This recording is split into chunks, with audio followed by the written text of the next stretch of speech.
Hi, this is Kevin Lindsay with Pixate. Been working on linear gradients lately, and I thought I would just show a little update on how that's progressing. So one of the first things I did was go to the CSS3 spec to take a look at how angles work with linear gradients. So you can see here from the spec, when you specify an angle, you find the center of your bounding box. You rotate a line by whatever angle you specify, and then you have to calculate the start point and the end point of your gradient. And you do that by finding the corner nearest to that point, and you find the line that's perpendicular to your angle line that hits that corner.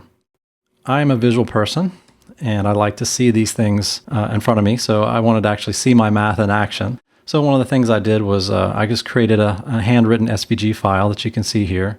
I've created the background rectangle, the angle line that we're talking about, the normal lines that come out of there, and then some markers. And one of the cool things is that we're using the Pixate shape kit, and we're going to actually make this SVG file live. So what you see here is the SVG being rendered in the iPhone. Here's the start point for a 0-degree gradient. This is the center point of the box and the end point. And this dashed line is showing the math that's going along to find the what they call the normal point coming from the corner. So when I change the angle, you'll see that the normal line is being updated, or it's being recalculated.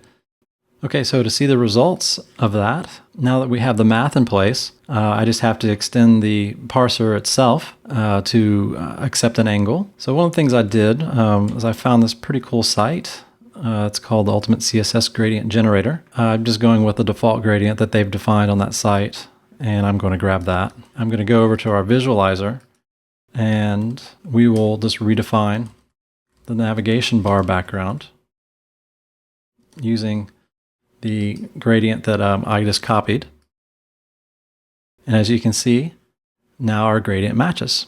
So a couple other things to notice. As I mentioned, we now support the degrees. You can see the diagram updating as I change those.